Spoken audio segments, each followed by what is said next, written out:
Hello, ACE. All right, we're starting a new course study called Pozullo et al. It's about lineups. Let's go. Okay, so have you ever given it some thought? How do you think you would do if you had to identify a culprit from a lineup of faces? A lineup of people are going to be looking at you, maybe through one of those, one-way mirrors, or you're looking at them, and you have to identify someone from this lineup. And this is a hard task, especially if you have to pass this task on to a child. What if a child is an eyewitness to some kind of a crime and has to identify the culprit from a lineup of people? And they want to also investigate the difference between a child's view and adult view in performing the same task. So Pozullo et al. Is very interesting. It was done in 2011, and it's about identifying a culprit from a lineup. So let's get started. Okay, so this slide is full of important key terms you need to know, like the word eyewitness, right? What's an eyewitness? Someone who witnessed a crime, who can identify the culprit. What is the culprit? Someone who allegedly performed the crime. The word mistaken identity, these are familiar, I'm sure, to you. Mistaken identity is maybe identifying a person from the lineup that isn't the right person, and maybe they look similar to the culprit. Mistaken identity. A false positive is when they think they picked the correct person, but it is incorrect and it is an error, so it would be a false positive reading. Now the two that you're going to hear the most is target absent and target present in the lineup. So if the culprit is actually in the lineup, that's called target present. But if the culprit is not in the lineup and they're asked to identify the culprit with a bunch of these strange faces, that's a target absent lineup. So know the difference between those two, especially because you're going to hear a lot about that throughout this study. This study is also going to investigate, are you more likely to remember the human face or a cartoon face? And we'll talk about the cartoons in just a second. What is eyewitness identification? When the eyewitness who viewed something bad is going to pick someone out of the lineup. You have to know what is cognitive development. And because they're going to be testing children in this experiment, they also want to investigate cognitive development. That means how the brain develops when it's supposed to develop. And maybe they're trying to investigate, can children perform the same task that an adult is asked to do to pick out a culprit from a lineup? And so they're questioning maybe the cognitive development of that child. Maybe the child has trouble doing this. Maybe they have trouble remembering faces. So that's why they're connecting cognitive development, that term, to this study. Also, you have to know what is forensic psychology. Forensic psychology is a branch of psychology that basically works with the judicial system, with the legal system, and anything that is interwoven with the law and the courts is forensics. Last but not least, on the bottom of the slide, you have memory and recognition. And remember, like in this is the cognitive perspective in psychology, so memory is part of that. So part of this study is to discover how much does a person remember and how accurate they remember. So that's why memory is being discussed. And also recognition. Recognizing is a different function than total recall in the act of retrieving information from your brain. So remember that recognition is going to be used here in identifying a culprit from a lineup. So here we're meeting Joanna Pozullo, and she wants to study eyewitness testimony. And you have to think that eyewitness testimony is it's such an important part of police investigations. Although compelling for jurors, they're often, believe it or not, eyewitness testimony are often unreliable, because you have to remember that memory is fallible. It's prone to error. It can be distorted. That's why investigators have to study how to properly interview people to try to avoid these inaccuracies or filling in the blanks of or the gaps in our memory, and that's called confabulation. There's a lot of studies that tell us that our memory is not as great as we think it is, and when we see something, even if it's something amazing or even something horrible or you would think extremely memorable, right, it still can be distorted. It still can be prone to error because your brain, it's not like a camera that records and saves it perfectly forever. It doesn't do that. It's prone to error. It's prone to change. So that's a big deal, especially if we're talking about eyewitness testimony and someone's life is on the line. You have to pick out of a lineup of people who's the culprit. This could land somebody in jail for a long time. So this is really important that we get it right. But why don't we get it right? You know, that's a subject up for discussion. Okay, so we already talked about these two very important key terms, target present lineup, target absent lineup. And we have to remember that forensic researchers often ask participants to observe a stage crime or event and then identify the culprit from a selection or a lineup. And so target present, the culprit is in the lineup, and target absent, the culprit is not in the lineup. And it's the participant's duty to say, nope, the person's not here, instead of picking the person's face who's the closest to the culprit. That would be very bad. Now, there's several possible responses in a target present lineup. They can get it right. That's called correct identification. They can get it wrong. They incorrectly choose a foil. Remember, a foil is a fake. And number 3, a false negative. They can incorrectly state that the subject is absent when that's not true. The subject is very present. Okay, so we had a little fun with this in class. I was going to ask, well, I did ask the students, are police lineups always fair? Let's look at a few examples. And so here we're looking at obviously unfair lineups. Like right here, look carefully. Who might be the culprit? And when the police is given a description of the culprit, they try to gather up other people and put them in the lineup that have a similar appearance. They might have a similar, outfit on, or, they dress them the same. That way, when the person is trying to spot the culprit, they're going to, pick from a group that's very similar, and then they have to pick the actual culprit. And so here, obviously, the shackle is a dead giveaway. Did you notice the shackle there? Yeah, dead giveaway of who it is that they're kind of wanting them to identify. Here, look carefully what's wrong with this picture. In this lineup, do you see something funny here? Look at their hands. Somebody is pointing out the culprit. Yeah, number 5, he's offering a little help.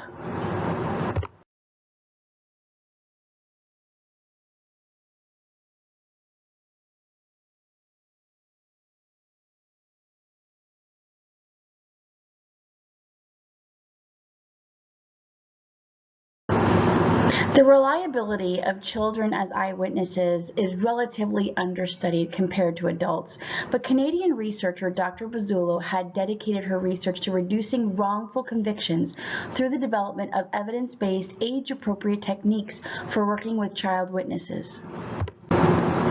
Pozullo et al.'s research focuses specifically on the use of lineups and the identification of subjects. In real police investigations, eyewitnesses may be asked to view a lineup. They'll be asked whether the culprit is present in the lineup or made up of suspects, people who the police believe could possibly have performed the crime, and a smaller number of foils. The word foils means people who may look like the culprit, but they're fakes. They're like actors put in there. So think of foils as kind of like our stooge in the past. We've talked about this.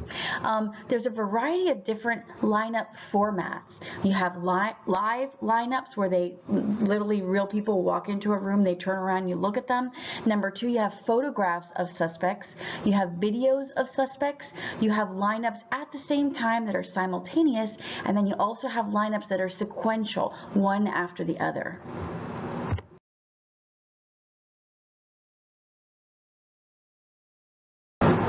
Joanna Pozullo and Roderick Lindsay conducted a meta-analysis. Remember, meta-analysis means that they gathered up data from other research and they put it together to investigate or find something out. So they conducted a meta-analysis which demonstrated that children as young as 5 are relatively accurate when faced with target-present simultaneous lineups, but children as old as 13, they struggle. They struggle to correctly reject target absent lineups, and the errors are likely due to 2 different things. Cognitive factors, are they cognitively developed enough to understand? And then also social factors. Maybe they just want to please the adult who's asking them to identify, and they just pick the closest person that they think. So that's what the social influence is about. The desire to please the interviewer. Children are more likely to perceive the adult as an authority figure, and they're more likely to identify the foil, not realizing that they can reject and they could say, no, the person's not here. They might just pick the foil, the person who looks the closest to the culprit.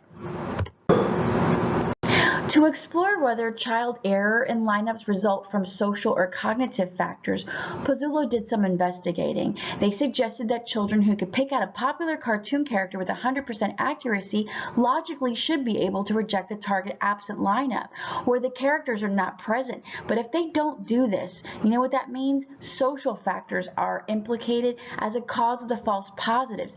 They're picking someone just to please the authority figure, or at least they presume is the authority figure. So in their study between 4 and 7-year-olds and adults, they were shown films of easily recognizable cartoon character faces and unknown human actors before presenting with either a target present or a target absent lineup. Children were able to easily identify the cartoons and target present lineups, but they still made mistakes on target absent lineups.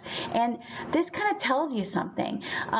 If they're making more mistakes than adults, and it's even more pronounced when they're presented with human faces and not cartoon faces, this could actually imply that there's a lot of social factors here at play, at least partly responsible for the fact that they're picking a foil and not saying to them, okay, the culprit's not here, the culprit is absent in the target lineup.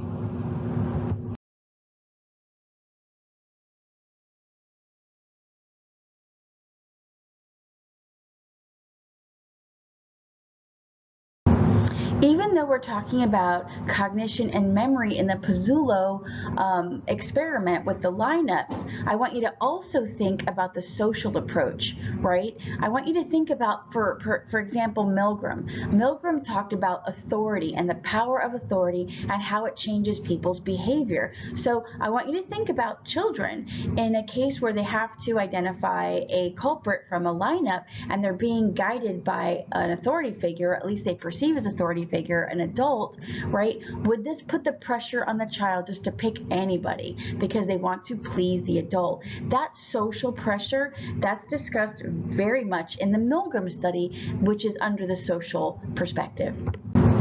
These are just some, again, quick reminders about making sure you know your key terms. Culprit, that's the guilty one. The suspect could be guilty or could be innocent. They're suspects. And then the foil, they're chosen because they look similar, but they're innocent. And target, that's the culprit. Target present, the culprit is in there. Target absent, the culprit is not.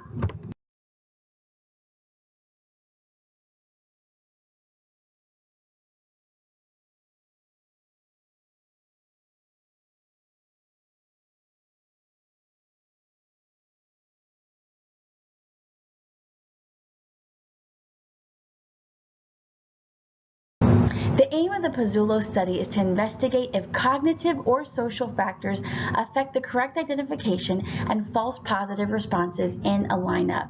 And the second aim is to investigate correct identification and false positive responses in a lineup in relation to the familiarity of the target. Okay, so you have to know your sample. Now, as far as the children are concerned, there were 59 children ages 4 to 7. They were recruited from a kindergarten class in 3 different private schools in Canada, and the average age was 4.9. There were 21 females and 38 males. Now, the adult participants, the sample technique was a volunteer sample. There were 53 adults, ages between the youngest was 17, and then the oldest was 30, with a mean age of 20. Recruited from an showed a psych participant pool at an Eastern Ontario university. There were 36 females and 17 males. There are two experimental designs here. You have an independent measure design, which is the comparison between the young children and the adults. So the children versus the adults and how they identify these target lineups, right? So that's independent measures. Now the repeated measure design, all the participants took part in identifying the human versus the cartoon faces. So they were trying to identify from a target present versus a target absent lineup. They both were. So that's a repeated measure design. So there's two, independent measure and repeated measure. All right, so in the study, they had several different things going on. The demographic cartoon form was a form that both the adults and the children had to fill out. The adults, of course, did their own. The children, their forms were filled out by their caregivers, guardians, parents. The form asked about their age, language, ethnicity, how many hours they've watched Dora, Explorer, and Diego. They also had human face targets. They had two Caucasian university students that were 22 years of age, one female, one male. The female was featured brushing her hair, and the male was putting on a coat. The human face foils, they all had similar characteristics. There were 3 raters who had to choose the photos. The photos were in black and white. They had no color, and the photos were simply of their face, neck, and top of the shoulders only. The cartoon targets were Dora and Diego, and Dora was talking to the audience, and Diego was putting on gloves. Remember, for the cartoon target, the clips were about 6 seconds long, and there was a close-up that was about 3 seconds long. Remember, there was no sound to the cartoons, and the cartoons were in color. The cartoon foils. See, the cartoon foils had similar facial structure, and they were available from the internet. 3 raters had to judge the characters and choose 4 cartoons that received the highest similarity ratings. All the foils were black and white, the face and neck only, and they tried not to show any clothing, so they couldn't use the clothing as an identifier. The lineup presentation, there was 4 photos plus a silhouette, which represents the absent target, and this is presented at the same time, so it was happening all at the same time. The instructions for the lineup identification were as follows. They were told, quote, "Please look at the photos. The person cartoon from the video may or may not be here. If you see the person or cartoon, please point to the photo. If you do not see the person, please point to the silhouette." Now, as far as the lineup administrators, female administrators wore casual clothing instead of something too formal because they didn't want to have that formal dress kind of exert their authority. So they didn't want them to dress up like suit and tie or formal dress. It was casual to not appear like an authoritative figure. Free recall descriptions. The participants were asked to describe anything that they remember from the video. This was recorded. The task was also used as a filler between video and lineup choices, and it lasted for about 2 minutes. So what was the procedure for the children like? The parent and guardian gave informed consent for the children to participate, and they were given that demographic cartoon watching form to fill out. Each school was visited by 3 experimenters and a facilitator, and the children were invited to participate. The research team was introduced to the participants from the university, and they were told that the experiment was about watching TV and playing video games, so it made it sound very appealing. Children were told they could leave at any time. They didn't have to participate if they didn't want to. So that's the right to withdraw, the ethical guideline we're talking about. Research team engaged with the children with some craft activities before starting. And you can imagine this is probably just to get the kids, feeling comfortable with the experimenters. So they're getting engaged in some crafty activities before actually launching the study. The children were told they'd be watching some video clips, and they were told to pay attention because they were going to ask questions afterwards.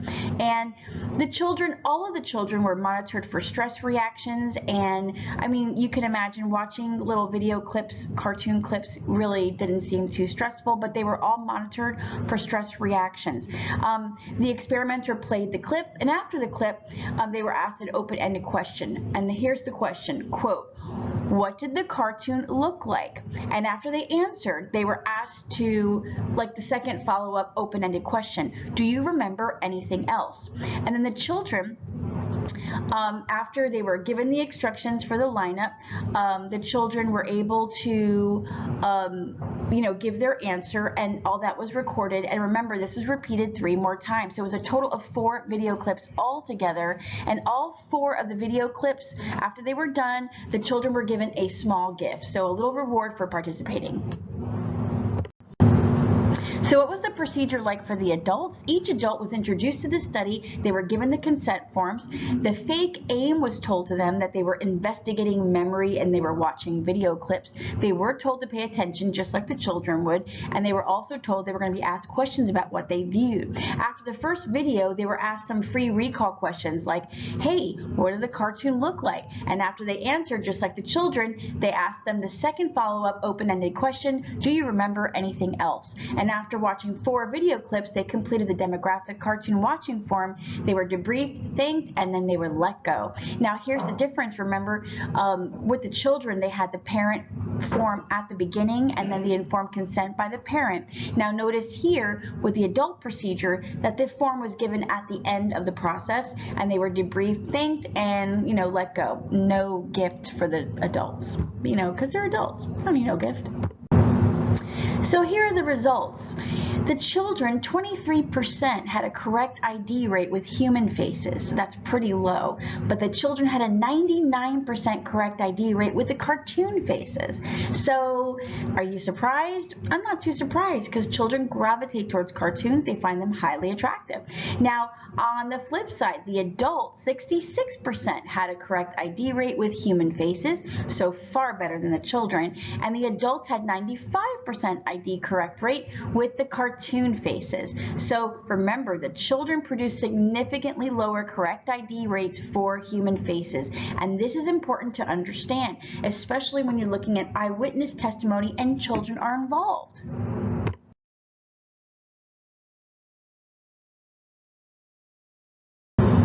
Okay, so let's look at the different variables here at work. We have the IV, which is the factor that you're manipulating and you're changing. And there's 3 IVs being used here. There's the age of the children versus the adults. There's the type of face, human versus cartoon, and the type of lineup, target present versus target absent. And what are we trying to find out? What are we measuring, right? What is the outcome, the DV that's being measured? The first one is the correct identification rate of the target present group, and the second one is the correct identification rate of the target absent group. Now they collected 2 types of data, both quantitative and qualitative. Remember, what was the quantitative data collected here? The correct ID rates and the correct rejection rates. The qualitative data was that free recall question when they asked, what else do you remember? And then the participant was able to kind of talk about whatever else they remembered. And that would be considered qualitative data, depth of knowledge. They're going to elaborate a little bit more in this opportunity with this open-ended follow-up question. And here's the conclusion. The children are likely to make an error in a target absent condition due to expectations to social demands. They want to make a selection rather than actually be correct. So they might be showing some faulty memory when they have the target absent lineup.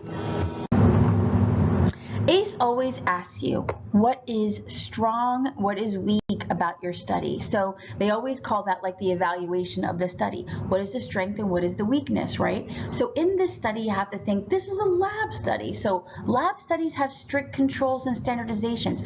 Think of this. All the instructions were the same for all the participants, right? The lineup methodology was the same. The clothing that was worn was the same. The clothing that the administrators wore was the same. So all those strict controls are going to be on the side of strength.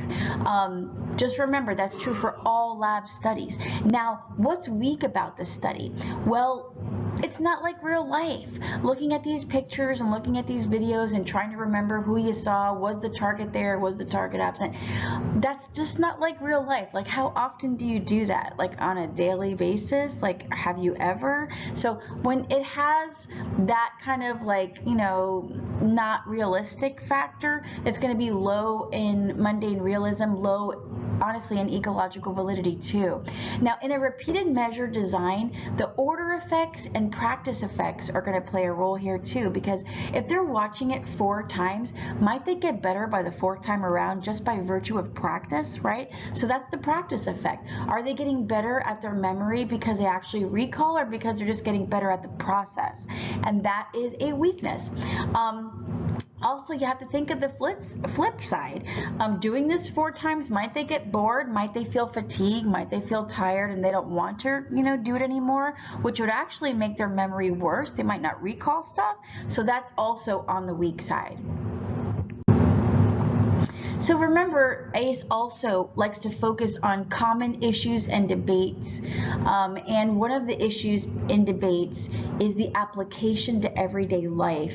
And let's face it, I mean, this is something that could happen where a person sees a crime or witnesses something and has to go identify someone later, like at a police station, or, you know, through either a computer or through face-to-face. So this could happen. So is this study applicable to real life? Does it help us in real life? And the answer is yes. And if you do your research, especially like in the past, before DNA, many people were put in jail and they didn't, you know, they were innocent people. And how did they get off? Through DNA. So if you look at the past, there's a lot of people that were put in jail, they were wrongfully accused, and they were, you know, an eyewitness, you know, pointed a finger at them in court, and they were like, it was you, and then they went to jail.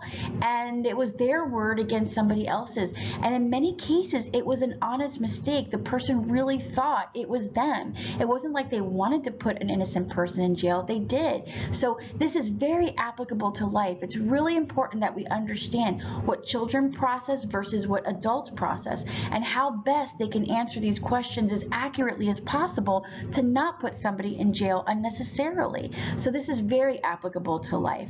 Now, another issue in debate that AICE often will ask you about is the individual versus the situational perspective. Now, an individual focus is the way the children process these faces and they remember. That's an individual thing.